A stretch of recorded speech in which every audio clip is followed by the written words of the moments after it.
Hola amigos, bienvenidos a este nuevo episodio de Cine Neandertal, el podcast donde hablamos de películas que no entendimos, que ni siquiera vimos, bueno en este caso... O que no recordamos. O que no existen. Y esa cortinilla no la hemos trabajado nada. Exactamente, pero lo nuestro no es el guión. Debemos sentarnos así a escribir nuestra cortinilla y es como de, tiene que hablar de cine, tiene que hablar de orquídeas. Ok, vamos a hacerlo. Para el próximo capítulo, sería el próximo del próximo. El próximo del próximo. Lo haremos, tendremos algo preparado. Sí, hay que hacer una cortinilla bonita, pero bueno, el día de hoy vamos a hablar de Adaptation, una película de Spike Jonze, ¿verdad? No, Spike Jonze. Sí, es dirigida por Spike Jonze. Sí. Es del 2002 con un guión de nuestro amado Charlie Kaufman. Kaufman, que es como el dios de la escritura de guión, ¿no? Dios del guionismo. Sí, o sea, podrías decir que es como el otro ídolo del tío Robert, ¿no? Primero es Woody Allen, luego es Kaufman. Sí, es que todos hablan bien de Kaufman. Me gustaría conocer un crítico que en verdad hable mal de Kaufman, ¿sabes? Para que digan, estos son sus puntos ciegos de Kaufman. Es que nadie habla. Por esto es un vendehumo. No sabe de lo que está haciendo. No sabe hacer Debería cine. Hacer algo más como Stalker, donde no se hable de nada. No quiero escuchar nada. Pero creo que Kaufman apunta hacia eso, ¿no? Kaufman quiere dirigir a Stalker, ¿no? ¿Stalker 2? Sí. Qué pesadilla. Como que él tiene ese conflicto, ¿no? Como por un lado hacer historias que cuenten algo. Como que quiere ser artístico, pero su tragedia es que no puede ser artístico. Tiene que ser Hollywood, como un talento más de Hollywood. Bueno, estamos pensando que esta película habla mucho de la psique de Charlie Kaufman, que puede que sí, puede que no. O sea, ¿qué tal si sí, qué tal si no? No sabemos hasta dónde, o seguramente sí hay textos al respecto y gente que te pueda indicar, ¿no? Si esto es medio un juego autobiográfico, que puede que sí tenga algo de eso. Tenemos que invitar a Charlie Kaufman. Solo Charlie Kaufman puede explicarnos a Charlie Kaufman. Exactamente, viejo. Este va a ser no va a ser el podcast de Adaptation, va a ser el podcast de psicoanalizando a Charlie Kaufman. De cómo pensamos que es Charlie Kaufman a partir de la película que nosotros hemos visto, que conocemos como Adaptation. Ok, bueno, como bien señalaste, es una película de Spike Jonze, que también es el tío que dirige Her, ¿no? Her es la... Sí, la de... ¿Qué película es esa? ¿La del metalero? No, Her ¿verdad? Es la de el Coringa enamorado de su computadora. Ok. Sí. La del Coringa solitario. El Coringa solitario que se enamora de su PC. Que lo engaña a un objeto electrónico. Enamorado por su celular. Esa historia podría ser también una novela de Warhammer. ¿Por qué? Otra vez quieres hablar de esas cosas? ¿Por qué quieres hablar de Warhammer, amigo? Podría ser un episodio de Black Mirror o seguramente... Más de Black Mirror. Es más un enfoque así, ¿no? Warhammer no es psicología, solo son madrazos, ¿no? Solo es Grim Dark Future. Solo es guerra. Solo es guerra. O sea, no creo que pudieran hablar de lo que nos habla. Es que hay como una raza en Warhammer donde adoran a la tecnología. Entonces ellos dicen que hay espíritus dentro de las máquinas. Entonces ellos creen en un dios máquina. Entonces ese dios máquina podría enamorarse también de ellos y engañarlos en algún momento, porque tienen su voluntad propia. Hay en la fundación de Asimov también un concepto muy similar al principio de esa novela, de la saga. Ahí te menciona que en algún punto la fundación vende la ciencia como una religión, ¿no? Y manda a sus técnicos a otros planetas y la gente piensa que son como realmente figuras religiosas, ¿no? Y que logran lo que hacen con la ciencia lo logran a través de este espíritu universal, ¿no? Es una mezcla entre tecnología y religión, ¿no? Que también me remite un poco a esa frase de, creo que fue Clarke el que dice, ¿no? Que una ciencia muy avanzada es indistinguible, ¿no? De la magia para ciertas personas, ¿no? Si una persona de la Edad Media le muestras un coche o un avión, pues para él sería una criatura mágica, ¿no? Sería bueno revisar eso en las novelas de fantasía, como Dragonlance, más un viajero del tiempo y el espacio. Fantasía y ciencia ficción. Ver cómo se maneja eso en una película o en un libro. Pues los Orias. Sí, los pero Orias los tienen Orias eso. es pero nadie un lee. libro punto y aparte, pero nadie conoce los Orias. O sea, si ya de por sí vamos a hablar de una película así como Under, sí es medio. No es sí es medio. Súper conocida. Es conocida en el círculo de mamadores. O sea, sí. Al público general, o sea, le dices quién es Charlie Kaufman y pues no saben. Para el mamador convencional esto es el pan de cada día. Sí, esa es la piedra angular Te despiertas y piensas en del Charlie mamadorismo. Kaufman Sí, Adaptation. sí, para el mamador del cine sí, ¿no? Pero para el gran consumidor de cine, pues no es, quizá no la tenga tan presente, ¿no? Así es. La última peli de Kaufman que salió fue la de I am Thinking of Ending Things, ¿no? Salió el año pasado, creo, o este año. ¿Tú la viste? Sí, está muy, no sé, es muy rara.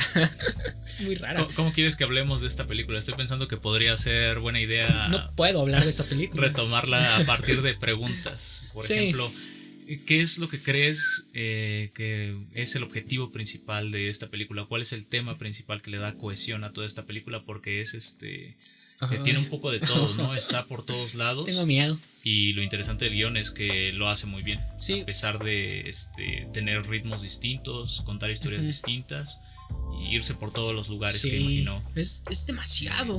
Kaufman. Es maldita sea. No recuerdo qué escritor dijo esto, pero es que hay libros. Hay libros muy cortos que requieren vidas largas para ser entendidos, ¿no? Por ejemplo, El extranjero de Camus o El guardián en el centeno de Sally. No es un libro corto. No es tan corto. Y si necesitas una vida larga. Es muy extensivo, como esta película de Adaptation que va por todos lados. Igual Moby Dick también es como ver todo de las ballenas. O sea, lo que dice la enciclopedia de las ballenas, lo que te dice El señor de la taberna de las ballenas, todos son ballenas. Esta película dura 2 horas, pero creo que necesitas mínimo 20 años para entender qué necesitas verla unos 10 veces. Sí, no, y ponerte también como entender Evangelion, ¿eh? Como de tienes que empezar a estudiar psicoanálisis y teoría. Y aquí tienes que estudiar mucho de guión. El tema del guión, pero cómo funciona el guión. Ajá, y también, bueno, si lo piensas un poco en la cuestión psicológica, las cosas que te va planteando, los temores de Kaufman, sus miedos, sus inseguridades, hay una intimidad en el personaje de Charlie.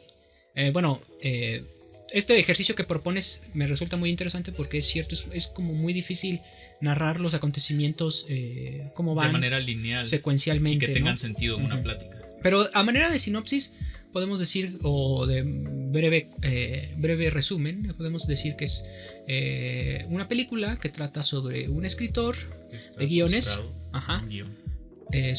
que tiene que escribir un guión sobre una novela.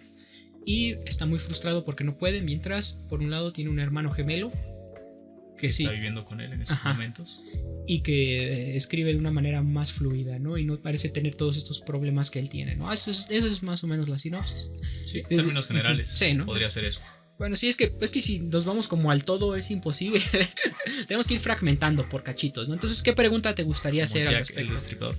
Pues, ¿cuál es el tema principal de la película? ¿Qué es lo que le da cohesión a toda esta trama enorme que se remite desde el inicio de la Tierra? Sí. Yo diría que el tema principal está en el título. Orquídeas.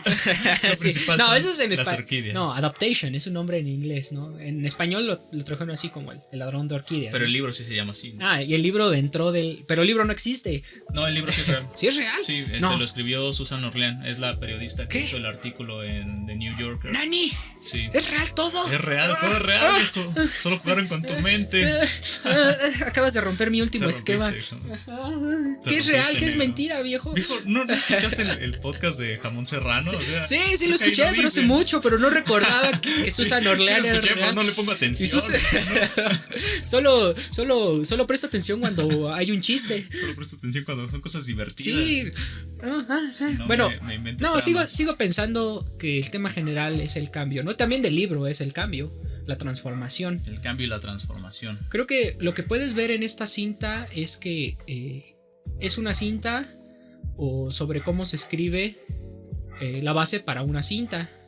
Es una película que te cuenta cómo se realiza el guión de una película, ¿no? Y en algún punto la historia que estás viendo con respecto a Charlie y sus problemas alcanza o se conecta con el libro que está intentando adaptar. Su historia, lo que él vive al conocer a Susan, se convierte en parte de ese proceso del libro, porque el libro no tiene un final, es lo que te dice. El libro es completamente plano, ¿no? De hecho, no es que sea plano, más bien que no te está contando una historia que se pueda convertir en una película. Te está contando hasta cierto punto un proceso de transformación y parte del conflicto de Charlie, que después lo hace precisamente tomar el curso de la escritura del guión y ¿recuerdas cómo se llama ese tipo? Es un gurú del guionismo. Que ese tipo pues también es real, ¿no? Y su libro es como un clásico en la escritura de guiones. Yo no sabía que eso era real. Ahora me rompiste a mí, viejo. Me regresaste la pelota. Sí, pues toma, perro. Él es real. Y ese libro es como la Biblia de la escritura de los guiones. O sea, wow. Sí es. Y en parte dices, y ese tipo, el tipo que escribe el libro participa en la película, en parte criticando su propio enfoque, pero a la vez reivindicándolo. Criticando el enfoque o la forma en que está escrito. Todo es real. Hasta Donald es real.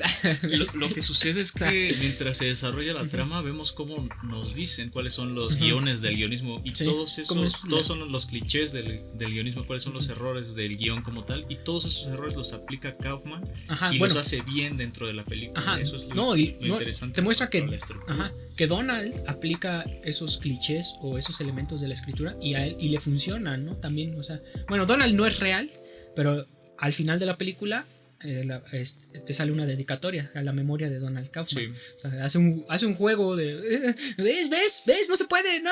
Y precisamente esta cuestión que mencionas sobre el cambio es interesante porque el cambio es parte de esencial de la trama, parte de esta película, ¿no? Pero lidiar con el hecho de que no hay cambios dentro del libro es lo que es la dificultad a la cual se enfrenta este personaje principal, ¿no? Ver un libro donde no hay cambios, para él es difícil adaptar eso, ¿no? Y es algo que le dice el gurú del guionismo, ¿no? Lo que debes hacer es buscar que tus personajes se transformen, que aprendan una lección, pero sin hacer trampa, ¿no? Y yo creo que lo que ve Kaufman en este caso, o el personaje principal, es que es difícil escribir cuando no hay modificaciones de los personajes. Así, bueno, una corrección ahí.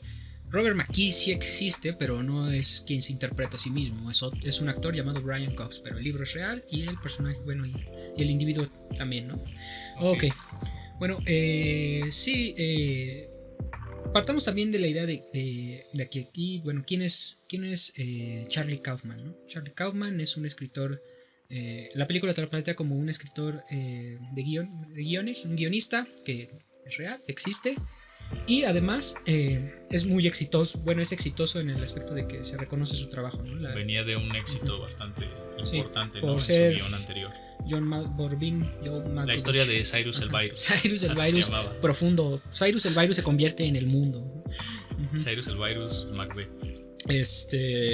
Ok, entonces Charlie es un guionista con reconocimiento, pero también bastante inseguro con respecto a su trabajo, ¿no? Porque constantemente también se hace cuestionamientos muy humanos, ¿no? De hecho, percibe su monólogo interno, que es algo que te dicen que nunca debe estar en tu guión, y en la película el recurso de la voz en off. Un narrador, tener un narrador o alguien que te esté contando esto, pues es como lo más bajo, ¿no? Barato, sí, ¿no? Y aquí funciona bastante bien. Eso nos ayuda a comprender cómo funciona la psique del personaje también, porque está lleno de distorsiones cognitivas y de pensamientos de rumiación. Ajá, ¿no? No puede detener esas cogniciones. Sus pensamientos rumiantes son: soy muy feo, estoy gordo, me estoy quedando calvo. Es bastante. Está completamente orientado a lo negativo. Muy a la vena de Woody Allen, ¿no? En sus personajes neuróticos. Tiene una neurosis, bueno, pero también. Pero Woody Allen es un mujeriego, ¿no? En todas sus películas. Bueno, sí, tiene relaciones con mujeres, ¿no?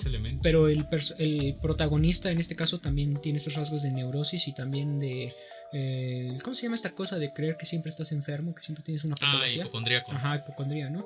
También Charlie la tiene en esta película. Sí, piensa que va a tener cáncer, ¿no? Que esa bolilla es cáncer, ¿no? Una bola que le sale en el pie, o así menciona. Entonces, pero no sé, es que ¿a ti eso te resulta como, lo ves y te resulta anormal o consideras que es algo como extraño? El hecho de que alguien piense que tenga ese tipo de pensamientos rumiantes y que tenga estas consideraciones de que se va a morir, de que está enfermo, ¿es anormal? Es psicopatológico, es como la pre-psicopatología, porque muchas personas que padecen ansiedad generalizada van a tener un episodio de su vida que a veces puede durar meses o años, donde se la pasan pensando esas cosas. Y esas cosas los predisponen para cambiar sus estados emocionales y después presentar un trastorno psicológico. ¿Te sentiste identificado con eso? Es demasiado identificado. Demasiado parecido a lo que tú piensas. Salvo por la cuestión de la hipocondría, no pienso que me vaya a morir. Me considero algo relativamente sano. pero constantemente tengo esos tipos de pensamientos también. Me estoy quedando calvo, me estoy quedando gordo, voy a quedarme solo y triste y soy un fracasado, y una y otra vez, y digo, Sí, necesitas ir al psicólogo, básicamente, ¿no? Sí, me acabo de detectar un síndrome de ansiedad generalizado, y es algo que tengo desde la secundaria, o sea, desde mi adolescencia tengo ese tipo de pensamientos constantes. Y hace tiempo estaba platicando con una chica que padece depresión, ¿no? Bueno, estábamos hablando de que cómo es eso de lidiar con la depresión, las causas de la depresión, y ella me contó que cuando empezó a tratarse le sorprendió que su psicóloga, y bueno, también la psiquiatra, ¿no? Tuvo estos dos acercamientos, ¿no? Le explican que pues no es normal tener esos pensamientos. Y yo también me quedé, ¿qué? ¿No es normal? ¿La gente no los tiene todo el tiempo?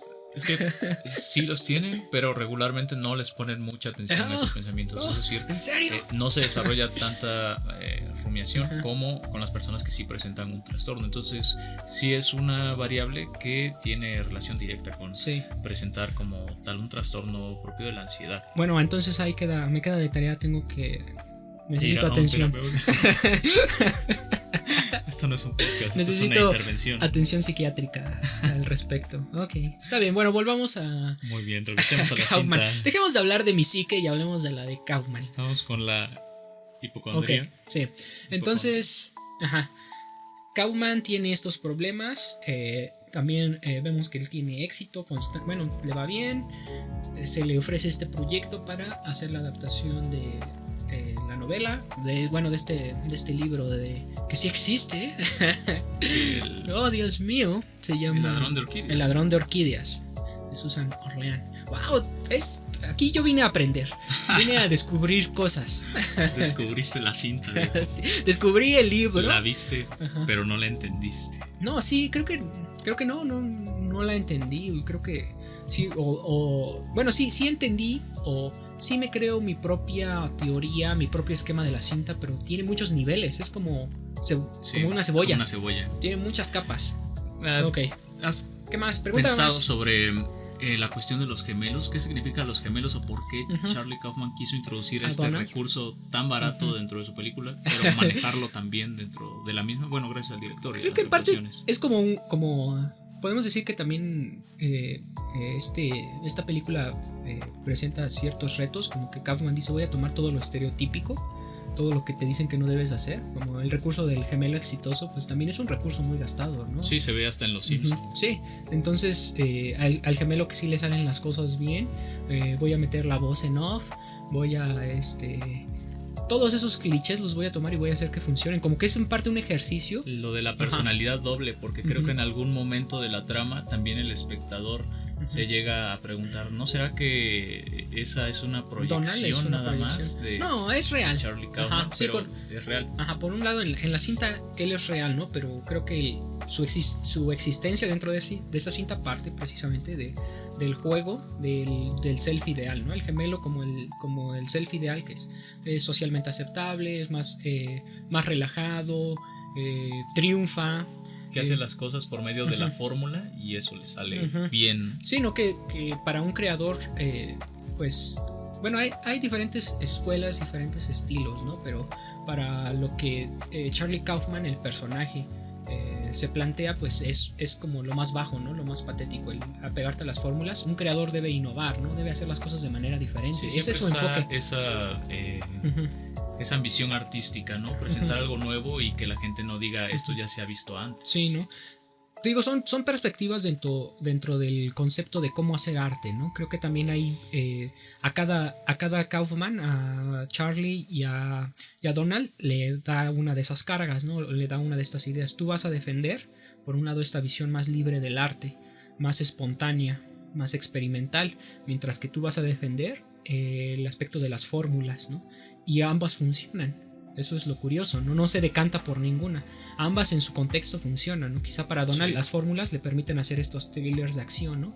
Mientras que para Charlie esta experimentación más libre pues le permite crear estas películas que son bueno, lo que hace, lo que precisamente hace Charlie Kaufman, el real Charlie Kaufman. De hecho, en algún punto lo menciona Charlie Kaufman o el personaje dice que la escritura es un viaje a lo desconocido, ¿no?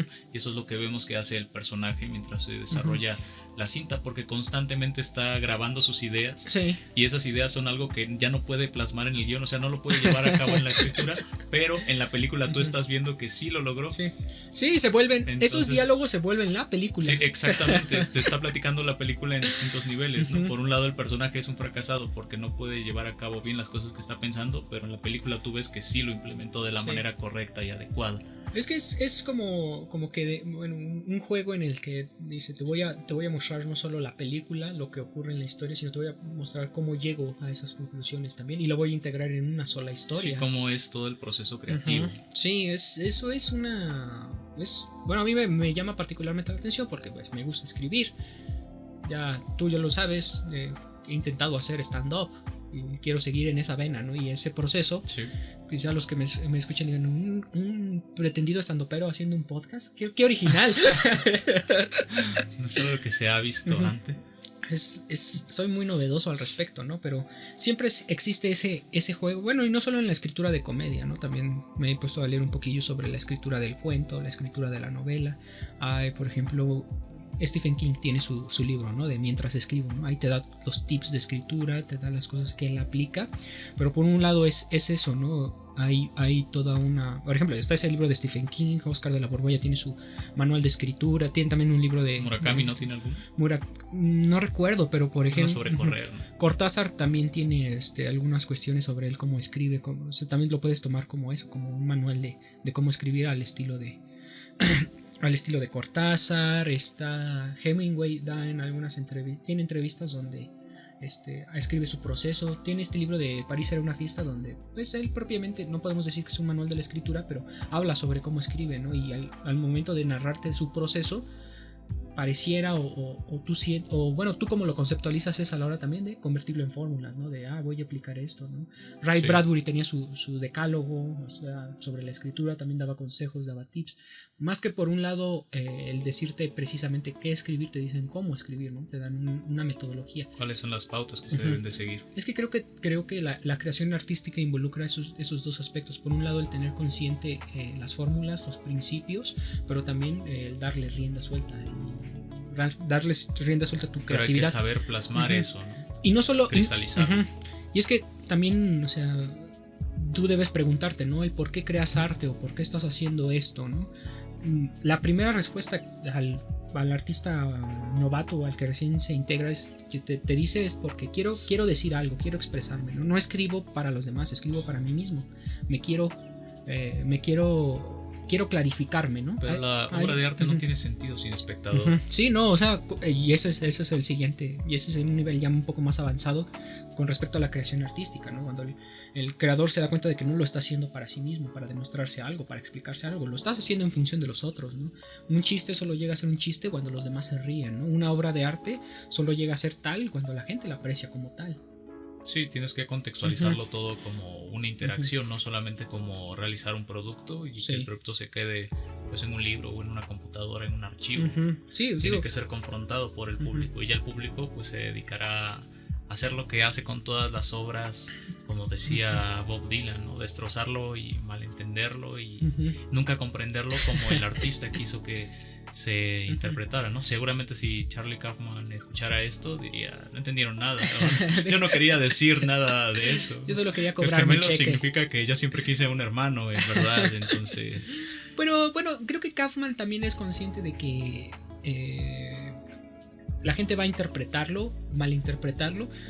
malinterpretarlo entre comillas. No puedes decir que realmente hay una malinterpretación de esto cuando desde el principio el autor busca la ambigüedad para que el espectador cree sus teorías o cree su esquema de lo que está ocurriendo. Yo creo que sí hay malinterpretaciones. No sé. Más que nada de la literatura. Pero es que piensa por un momento, o sea, puede que sí haya un creador que desde el principio diga, este es mi mensaje, esto es lo que estoy tratando de dar a entender, ¿no? Con mi obra, ¿no? Pero hay otros creadores, más de la onda Kaufman, que es como de, yo tengo quizá algunas nociones sobre lo que quiero mostrar, pero también dejo abierta la puerta para la interpretación de mi espectador y que él construya. Trabajen. Pues es lo que hace David Lynch. David Lynch, y él lo acepta, claro, ya lo ha dicho, ¿no? Yo hago obras claramente ambiguas porque quiero que el espectador rellene.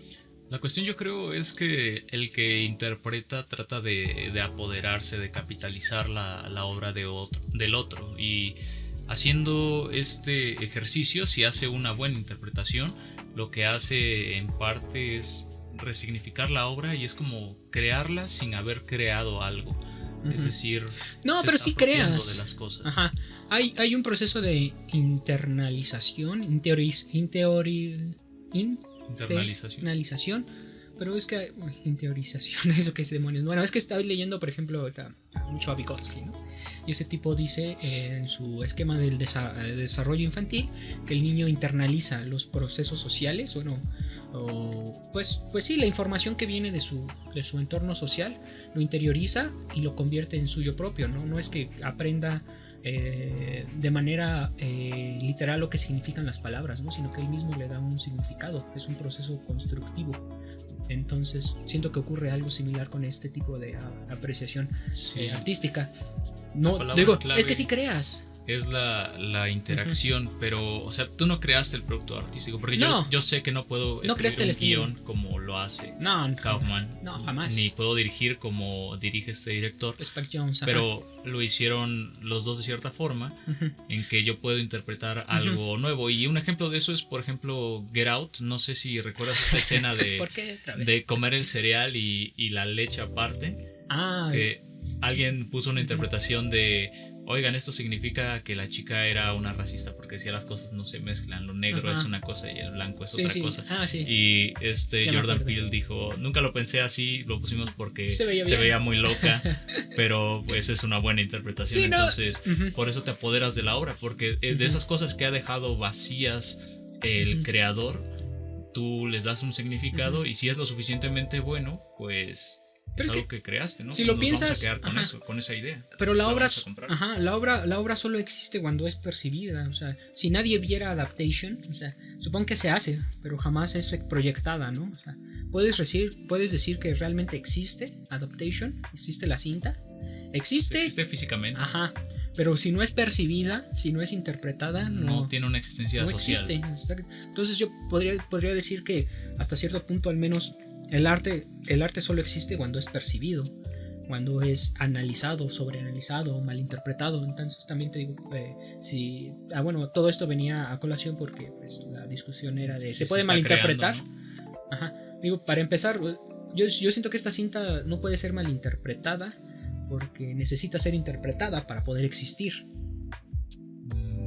Puede ser visto así, pero yo creo que los autores en general tienen una idea de lo que quieren expresar. Algunos. Como Cortázar, ¿no? Hace Rayuela, y ese libro para él expresaba algo bien claro: es que los bohemios son personas que están perdidas, que son irresponsables y que odian a sus padres, que son quienes los mantienen. Entonces estaba poniendo en su libro, plasmando lo patético que son estos personajes, y la gente no lo compró así, ¿no? La gente lo lee y dice: es que el romance, la maga, ¿no? Cuando Julio Cortázar lo que quería decir es una madre horrenda, ¿no? Y debería de ser reprendida por eso. Pero el hecho de que la gente pueda interpretar de esa manera a la maga, puede interpretar así a los personajes de Cortázar de una manera completamente diferente a la intención que le da Cortázar, es hasta cierto punto lo rico o lo interesante de la obra.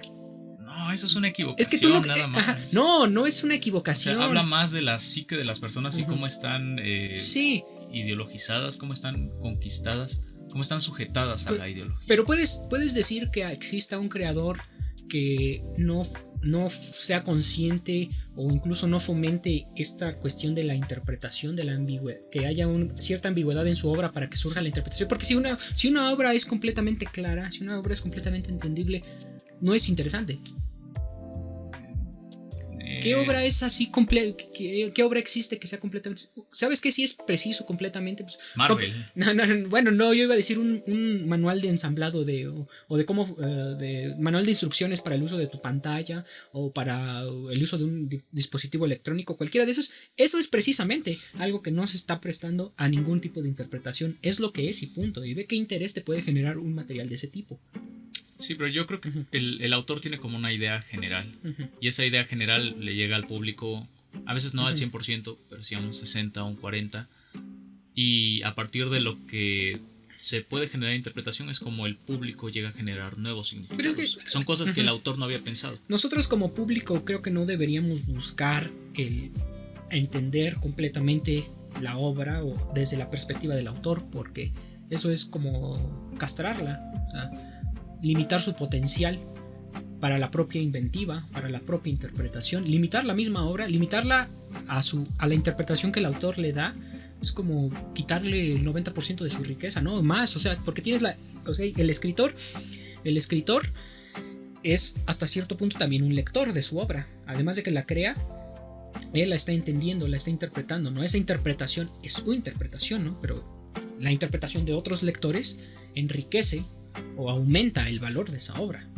Sí, yo creo que es importante conocer lo que nos dicen los autores con su obra, porque esto no descalifica las interpretaciones propias que uno tenga, o las de otras personas. ¿Pero qué haces? Y con eso generas una síntesis. ¿Pero qué haces cuando, por ejemplo, le preguntas a David Lynch, oye, ¿qué significa tu obra? Y él te dice, no tiene un significado. ¿O qué haces cuando le preguntas eso a Hideaki Anno? ¿Qué significa Evangelion? Interpretarla, ¿no? algo que decía Quetzal, por ejemplo, es que Mulholland Drive es una película lineal. Él dice que es su película favorita, dice que la ha visto tantas veces, que dice, aquí está todo muy claro. A mí no me parece claro, no. Pero tal vez ese tipo la ha visto tantas veces que se sabe el ABCDE de Mulholland Drive y se da cuenta de que Lynch es una persona muy organizada que trata de expresar algo de manera lineal y no lineal. Pero pues Lynch no acepta eso. Y Lynch no acepta eso. Entonces, ¿a quién le cree uno? ¿No? ¿Al creador? ¿Al interpretador? ¿O al creador? ¿Al maestro zen o al homosexual? ¿A quién le crees? ¿Es mejor hacer cosas o ver cosas? Es que ver es hacer, pero no claramente. Pero no a ese nivel, o sea, de la creación. No al nivel, como bueno, no hace tan poco, pero hubo un escándalo, ¿no? Porque un tío escribió el Aleph engordado, ¿no? ¿Has visto ese cuentito de Borges? El Aleph engordado. ¿no? Sí, ¿no? Tomó el cuento de Borges y, bueno, más que reescribirlo, agregó cosas, o sea, tomó el texto original y fue haciendo como ejercicio de engordarlo. Aplicó la de El lobo estepario, ¿no? Una que cuenta Jodorowsky. No, bueno, no, ese tío lo que hacía era traducir. Bueno, lo que cuenta Jodorowsky en esta anécdota es que conoció a un tío que iba a un restaurante seguido y leía fragmentos de su novela, ¿no? Que se llamaba El marinero solitario o algo así, ¿no? Pero que eventualmente Jodorowsky se dio cuenta que este tipo lo que estaba haciendo era traducir El lobo estepario, que no había sido traducido al español, y lo hacía pasar como suyo, ¿no? Bueno, eso más es una cuestión de plagio, pero plagio él dice que es un mentiroso sagrado, ¿no? Porque no lo hacía con fines como de... No lo hacía con... Pues quizá sí, porque él obtenía comida. En el restaurante le daban comida a cambio de su historia, ¿no? Pero era divertido lo que estaba haciendo. Eso es lo sagrado de lo que estaba haciendo, ¿no? ¿Y que no es eso lo importante? No, en contar mentiras divertidas. Sí, ¿no? A eso se reduce la ciencia, ¿no? Contar mentiras divertidas. Y el arte también, ¿no? Pero ¿a qué nos ibas a llevar con el ejemplo que comentaste antes? Que el Aleph engordado, o sea, ese sí es un ejercicio de creación. A partir de una lectura hace una reescritura. Bueno, no es que toma literalmente fragmentos de la ley. Se lo toma y lo expande. Copiar y pegar y le pone unas palabras más. ¿Cuántas palabras más? O sea, tenemos un porcentaje. Supongo que de eso. 2/3 partes, o sea, 1/3 parte es el original, 2/3 partes es el nuevo. Por eso se la lee engordado. El cuentito es muy cortito. Algo nuevo. Entonces. Pero Kodama lo demanda y hace que la esposa de Borges, que cuida su obra, ¿sigue viva? Sí, sigue viva y es como la protectora de la obra, ¿no? Entonces lo demanda, hace que retiren el libro y al tipo le cobran una multa enorme. No, eso es terrible. O sea, para mí es como ser DJ y tomar pedazos de canciones, fragmentos de canciones, alterarlos y hacer una nueva canción. O sea, no te pueden demandar por eso. Es que nada más lo pones en los créditos. Tomó fragmentos originales, pero en parte también te das cuenta, o la discusión es como, ¿existen propietarios de la cultura o existe alguien que pueda...? Porque Borges ya no es el tipo, ya no es el tipo ciego, Borges ya es universal, o sea, se ganó su lugar en la literatura universal. Sí, fue aceptado desde que Foucault lo mencionó. Sí, legalmente, o sea, puedes decir los derechos de autor, etc., ¿no? Pero el tipo ya es universal, es parte de la cultura universal, está a nivel de Poe, está a nivel de... Sí, de Cortázar, de los grandes. De los grandes, ¿no?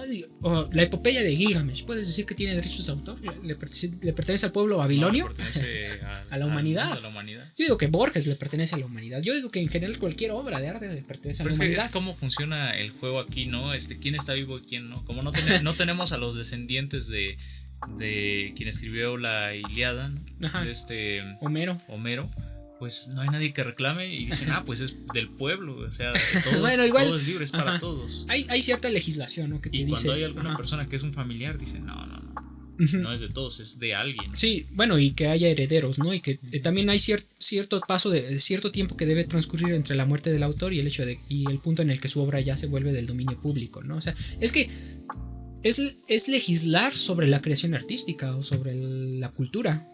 Sobre qué es. Pero de eso hay mucho, hay bastante, ¿no? O sea, en internet hay un montón de controles y un montón de filtros para que no puedas subir un video que hace referencia a una película. Sí, bueno, o que utilizas una canción, o que ya ni si a veces todo eso tiene limitaciones. Sí, o sea, la cultura está limitada, la cultura es privada y le pertenece a ciertas empresas, ¿no? Son limitaciones en función del lucro, ¿no? Como dices, está capitalizado, entonces si tú estás usando algo gratis y no le estás pagando a alguien que es el dueño, tú estás robando. Pero el dueño, o sea, ¿pero de qué es el dueño?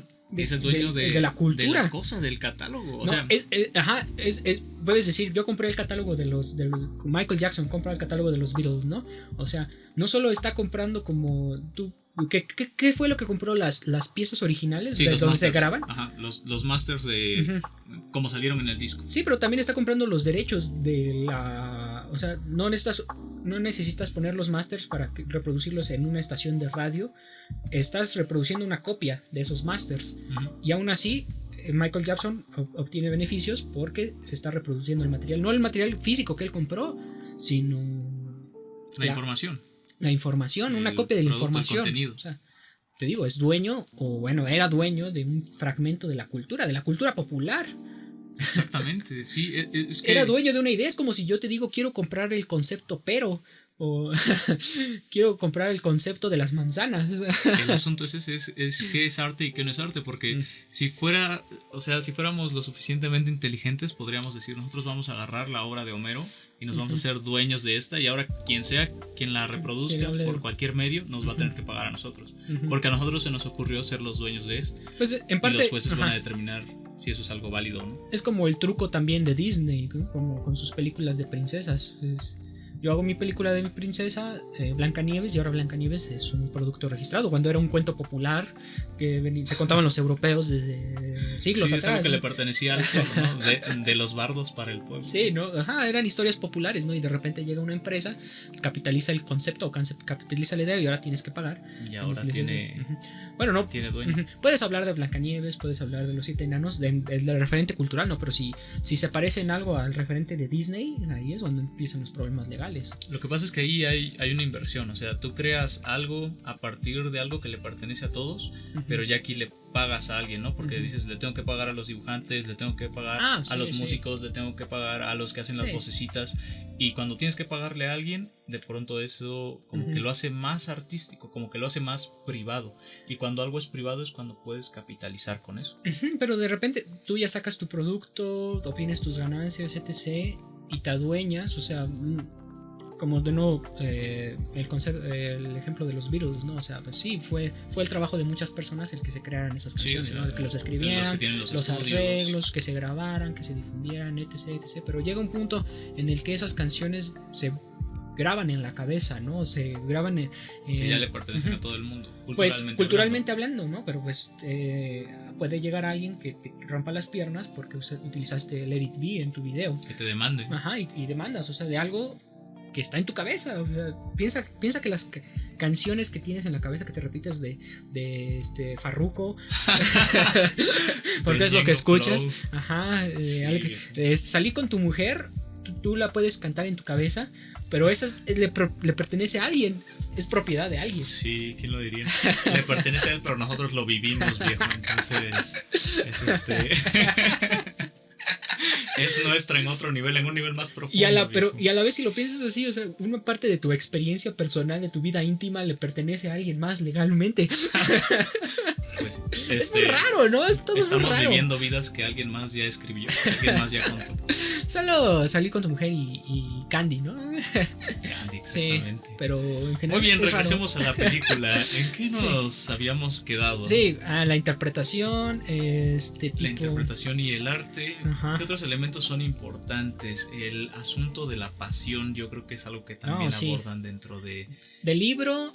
Y en algún momento se vuelve parte de la vida de Charlie, del personaje Charlie, ¿no? Porque él se vuelve parte de esa historia del libro. Pero sí, al menos los personajes de la novela, esta Susan y el ladrón de orquídeas, del cual he olvidado su nombre, pero le faltaban los dientes de enfrente. El chimuelo. El chimuelo, lo vamos a ver. El chimuelo. Sí, la búsqueda de ese algo, ¿no? Esa búsqueda constante es un tema muy importante en la novela y en la película. Y el título de la cinta hace referencia precisamente a ese proceso, ¿no? Y probablemente es la génesis de esta obra de adaptation, porque el libro que hizo esta escritora, esta periodista, Susan. Al parecer ella está fascinada por la capacidad que tiene este hombre de cambiar, pero también de apasionarse por las cosas. Y creo que algo que le llama la atención es que ella no puede hacerlo, no puede apasionarse como el chimuelo, ¿sabes? No sé, es que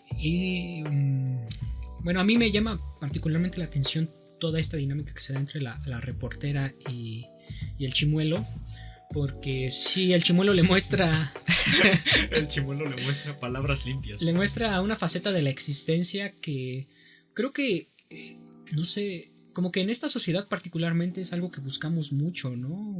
Es el tener esa cosa o ese algo en la que se te vaya la vida, ¿no?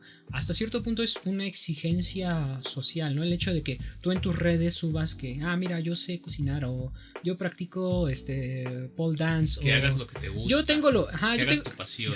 Tengo lo mío, o sea, cuando pienses en esa mierda tienes que pensar en mí porque es lo mío, ¿no? Hay una presión, además de que hay una presión social que te dice, tienes que hacer algo que sea lo tuyo, que te apasione, ¿no? Porque debes viajar y debes conocer y tu vida debe ser compleja y maravillosa, etc, etc. Está esa presión social y también uno debe tener como esa iniciativa o esa búsqueda.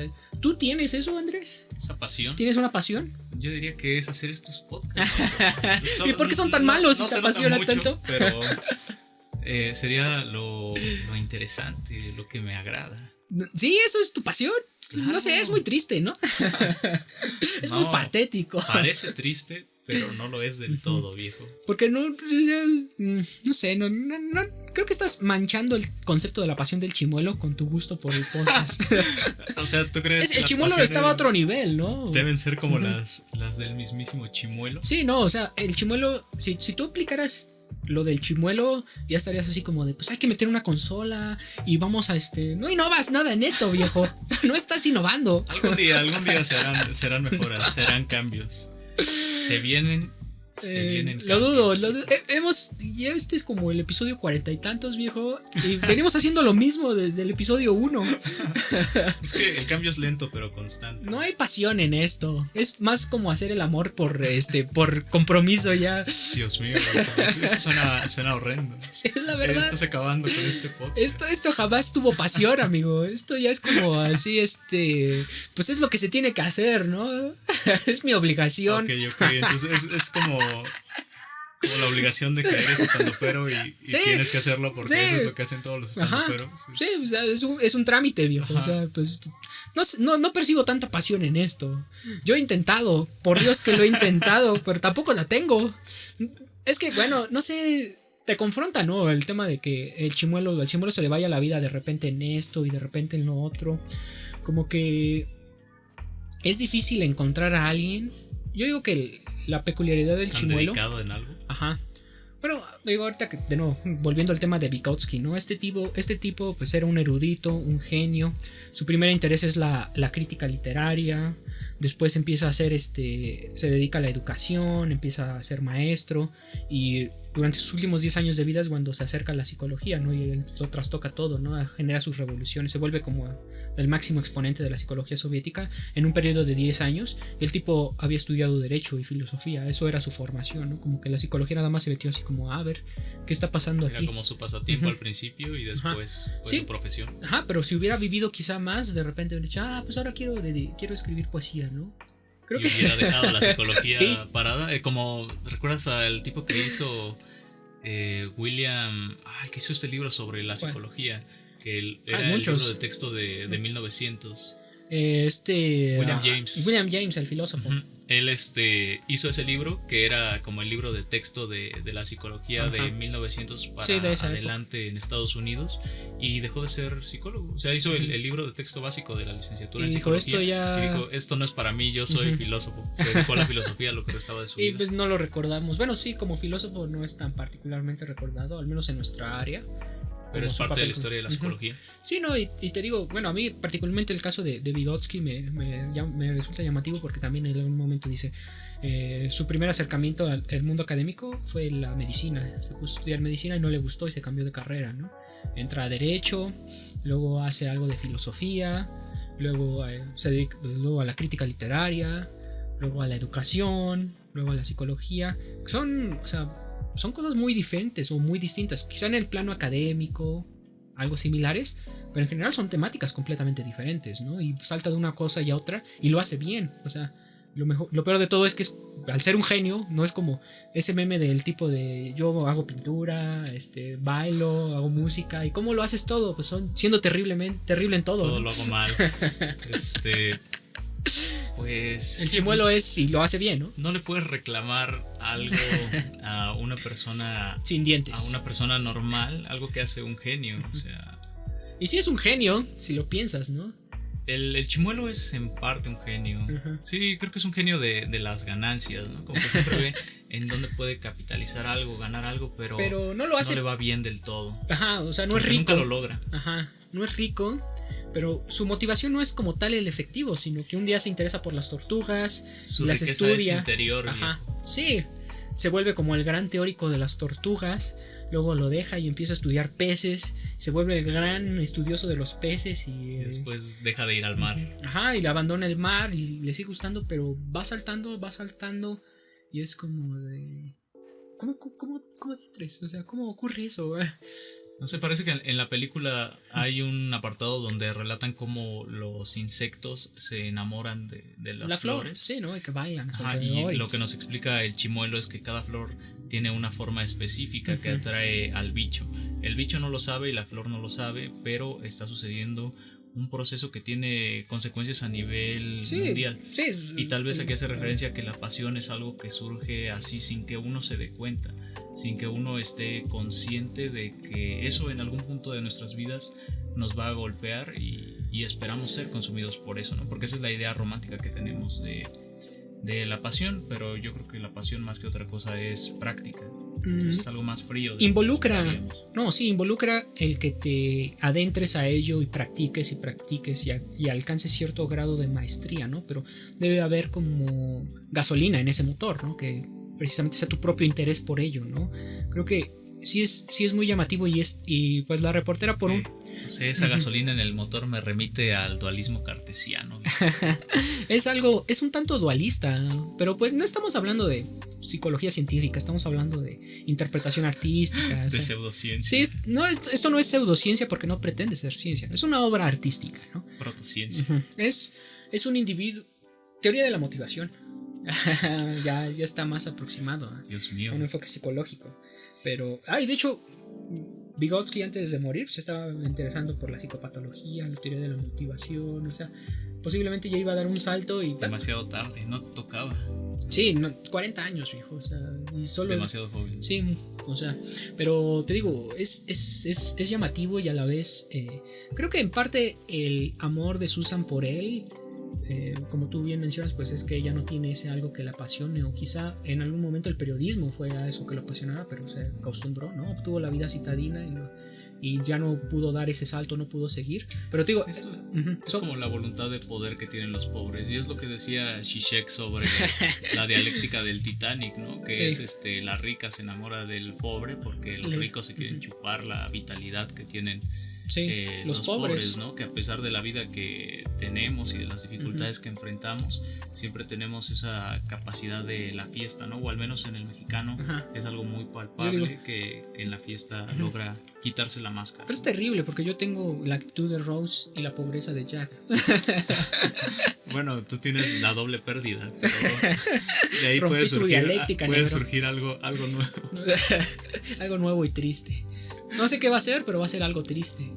No sé. Definitivamente, pero las obras de Dostoyevsky eran tristes y siguen siendo buenas.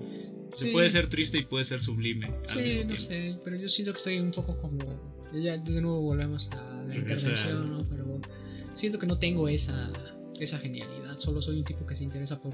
Digo, lo peor de ambos mundos. Si tuviera al menos dinero, no me preocuparía por ello. Yo creo que aquí hay que aplicar la filosofía de Billie Eilish. En algún momento estoy muy tranquila porque se va a olvidar todo lo que hice en mi vida.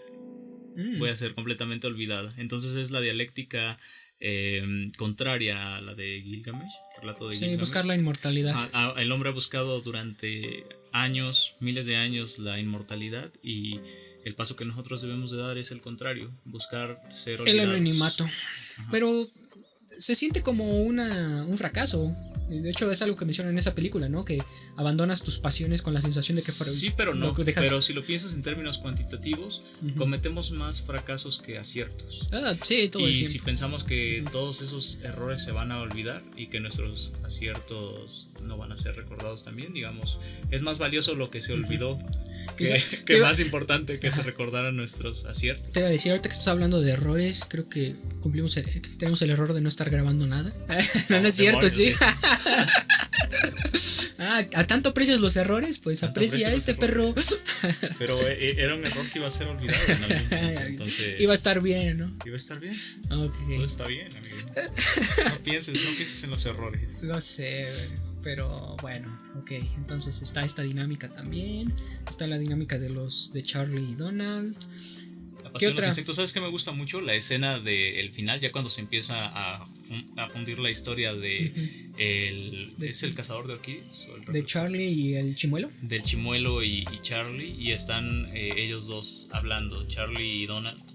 Y Charlie le menciona este episodio, ¿no? De que alguna vez vio que una de las chicas que le gustaba se burló de él.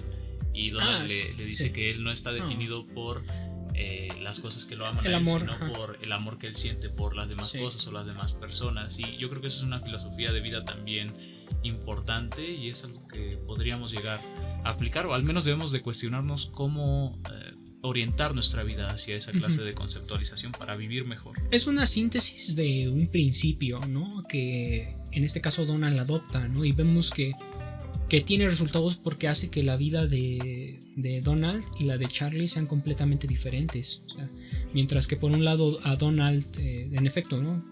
Cuando dice eso, sintetiza lo que podría ser una filosofía de vida.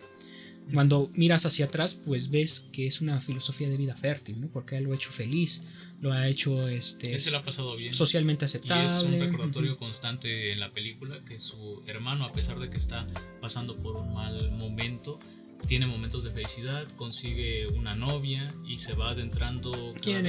¿Donald? Mundo del cine, Donald. Ah, sí. Sí, o sea, en general triunfa, ¿no? No sabemos realmente nada del pasado de Donald, salvo lo que vemos al principio de la cinta, que está viviendo con su hermano, pero como visita de varios meses, ¿no? Podemos inferir que es un perdedor, que sigue viviendo con su madre, que en este momento solo está haciendo Sabemos una visita. Que no era un genio y que Charlie es el genio y su hermano lo acepta. Y lo aprecia mucho, ¿no? Y por un lado Donald no aprecia mucho a Charlie. De envidia. No, lo admira genuinamente porque lo considera un genio. Y Charlie admira a Donald por su naturalidad, por su espontaneidad, la frescura de él. Por su capacidad de vivir la vida. Sí, ¿no? Y en general No, es demasiado. Demasiada genialidad, viejo. Es todo muy bello y es todo tan complejo, amigo. No estoy listo. Tenemos que hacer todo un ciclo solo hablando de esta película. El cazador de orquídeas. Segunda parte. Orquídea Caz. Todo un ciclo de El Cazador. ¿Sabes? Sí lo da, viejo. Bueno, tal vez no un ciclo, pero eventualmente tenemos que revisitar esta cinta otra vez. O sea, tenemos que volverla a ver y volver a comentar. Porque mira, no hemos hablado de los problemas amorosos de Charlie, no hemos hablado... ¿Sabes qué otra cosa me parece muy muy importante de la cinta? ¿Cómo llega el guión? O sea, ¿qué es lo que le encargan a Charlie Kaufman que haga en este caso? Ajá. Porque al parecer lo que él plantea o lo que yo creo que sucedió fue que le dijeron, ¿sabes qué? Necesitamos que hagas la adaptación de El Cazador de Orquídeas. El ladrón. Y él se estaba... El ladrón de orquídeas. Ya estoy cambiando el nombre. Estoy hablando de otra novela. Sí.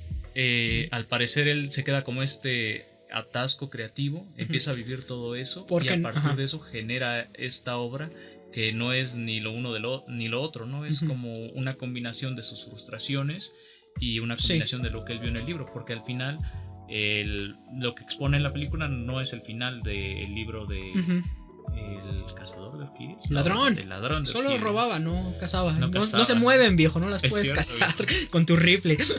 Pero tenía un rifle. Ah, sí, tenía un rifle. Okay. Entonces, ¿tú qué crees que sucedió ahí? Sí, mira, podemos pensar o podemos teorizar que en efecto en algún momento a Charlie se le encarga o se le da este trabajo de realiza un guión para la adaptación de esta novela, ¿no? Él, al intentar escribir este guión, quizá como de una manera más convencional, se percata de que no hay un giro, no hay un desarrollo. Él empieza a conceptualizar o intentar desarrollar esta historia, pero no puede, fracasa completamente. En algún momento tiene el insight, tiene la idea de que él puede introducirse como un personaje. Soy Charlie Kaufman, estoy loco. Llevar su frustración al guión. Convierte la película no solo en una adaptación de la novela, sino también en una adaptación sobre cómo genera esa adaptación. Sí, es ¿entiendes? El metaverso. Sí, es muy meta. Esta película es meta, sí. Porque porque pues, hasta la conecta con Being John Malkovich. O sea, ves a Kaufman en el set del rodaje de siendo John Malkovich. O sea, él se introduce como un personaje él mismo, pero a la vez se da un tratamiento de personaje. Es muy extraño. Es eso. demasiado meta, es lo meta de lo meta, viejo. ¿No crees que en algún punto esta película como que le da el mensaje a la audiencia de que es que adaptar la novela original estaba muy difícil? Solo, o sea, aquí no hay demasiado sí, material para ¿no? hacer una película que sea entretenida. Solo la Por historia. eso tuve que hacer esto y me volví loco en el proceso y tuve que separarme en los gemelos. E hice los gemelos Kaufman. Es que es demasiado. Como que vivió todo eso mientras escribía el guión. Hablaron de esta en el podcast del tío Robert. ¿Sí hablaron de ella? Sí hablaron. Sí. Es que no he escuchado ese episodio, solo recuerdo que ahí tiene el cartelito, ¿no? Pero me gustaría escucharlo porque por un lado busco una interpretación racional o quisiera escuchar un poco realmente qué es lo que ocurre. Tampoco me puse a ver videos de qué significó realmente. No quiero manchar por un lado esta obra con interpretaciones racionales o crearle una historia lineal que la coloque dentro de los moldes que nosotros tenemos para interpretar las películas. Tiene una novedad cualitativa impresionante. Eso es a lo que voy, como que involucra que desarrolles ciertas funciones o que generes instrumentos para realizar una interpretación. Creo que es novedosa en ese aspecto completamente. Sí, y a la vez no. ¿Entiendes? Porque utiliza los clichés. Todos los clichés. ¿Qué es la esto? Síntesis perfecta. No. O sea, esto es. Me recordó a mis primeros acercamientos a Evangelion, viejo. Donde no sabías qué diantres estaba pasando. Sabes que aquí había algo grande, pero no entendías. Pero a la vez. ¿Dónde estaba la grandeza? Pero ya entiendo muchas cosas porque he estudiado mi carrera de psicología. He leído sobre cómo se escribe, he realizado el ejercicio. Aún así no puedes entenderlo todo. Y aún así, efectivamente, es demasiado grande. Eso es lo bueno de esta película, que parece que todas las personas que la vean siempre se van a salir con algo importante, ¿no? Con alguna lección que les llegue, aunque no sepan de cine, aunque no estén interesados en el guión. aunque no estén interesados en la dirección, siempre van a obtener una moraleja, porque el final de la película también nos ayuda un poco con eso, ¿no? Habla de las vidas cotidianas. Es también que es muy prototípico, ¿no? Una muerte y el inicio de una relación. Es como el inicio de una nueva vida, ¿no? De una nueva vida. Va a cambiar mi concepción de la vida porque como empecé... Pero realmente la gente cambia. Claro. No. ¿Puedes cambiar eso. los principios de tu existencia así? ¿Tiene que morir un ser querido? Sí. ¿Solo la muerte nos permite el cambio? Sí, lo dice la reportera, ¿no? Que si su esposo se muriera, que si estuviera al borde de la muerte, ella, se divorciaría. Sí, le daría la excusa, ¿no? Y nadie te podría juzgar. Pero solo así podemos, solo a madrazo. Solo acercándonos a la muerte.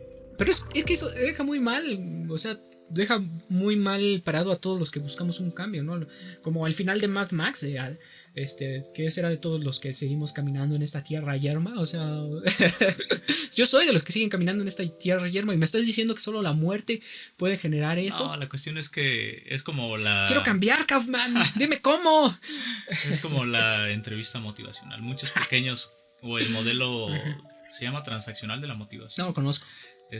Muchos pequeños cambios generan un gran cambio. Entonces dicen ellos que más o menos haciendo 50 pequeños cambios en tu vida puedes generar un gran cambio. Pues, por ejemplo, Héctor, una droga. Un profe de la carrera nos dijo en algún momento: memoricen apréndanse 3 palabras diferentes al día. Y cambiarán su vida. En 3 meses serán otra persona. No es tan fácil. No es tan sencillo, implica mucha constancia. Sí. Ese es el asunto que más detiene a las personas normales, ¿no? Que no tenemos constancia. La falta de constancia y el hecho de que estamos un tanto diseñados para querer las cosas de manera instantánea, ¿no? Estamos diseñados para buscar atajos. Queremos todo rápido. Queremos el cambio más significativo en el menor tiempo posible, ¿no? Quiero ponerme en forma así, quiero dominar este idioma así, ¿no? Cuando es en efecto como lo que estás diciendo, es levantarte todos los días a esta hora para hacer esto. Pero es que es difícil y es doloroso. Esa es la traba que podría tener esta película, ¿no? Que hay que masticarla con lentitud, hay que disfrutarla para poder entenderla al 100%, lo más que se pueda, sacarle todo el provecho, ¿no? Yo la vi algunas veces y yo creo que todavía le queda mucho por... Es que no se acaba, la interpretación es infinita, ¿no? Palabras limpias. Y nunca, no vas a dar con la verdadera interpretación, no puedes generar la verdadera... no puedes dar con el verdadero sentido, ¿no? Sí, el sentido no está escrito en piedra, siempre se está deconstruyendo. Sí, no, es que vemos quizá como el sentido o el dar con esa respuesta como si fuera un objeto, ¿no? Como encontrar un tesoro, ¿no? Cuando en realidad es un proceso. El proceso no acaba porque es la vida misma. Así es como plantea la cinta, ¿no? Es un proceso que nunca termina desde el inicio de la Tierra y la creación de los primeros organismos vivos. Bueno, pues creo que hasta aquí lo vamos a dejar, que no va a tener fin esto. En algún momento quizá regresemos a esta cinta revisitando. O más o más obra de Charlie Kaufman, ¿no? Más películas con guiones de Kaufman, como que es el Kaufmanverse. Sería bueno, la verdad creo que es la única película que he visto de Kaufman. Eterno Resplandor de una mente sin recuerdos también es de él, el guión es de él, aunque pues cambia mucho, ¿no? Por el tratamiento del director, ¿no? Por eso te digo que Michel Gondry, creo que sí, pero cambia mucho y por eso estoy pensando en dejarlo de I Am Thinking of Ending Things. Es muy interesante porque es una película que dirige, es la primera que dirige y guioniza. Y es las dos funciones. Y es es muy raro. Podemos decir que este podcast fue un viaje a lo desconocido. Este podcast ha terminado. Podemos ir a confundirnos tranquilamente. Pero Adaptation todavía no termina. Sí, ustedes morirán, pero Adaptation seguirá ahí eternamente, amigos. Pues muchas gracias por escuchar este episodio. Si les gustó, dejen manita arriba, compártanlo en sus redes, déjennos sus recomendaciones de películas en la caja de comentarios y nos escuchamos la siguiente semana con otra película. Adiós. Bye bye. Ya se te acabó.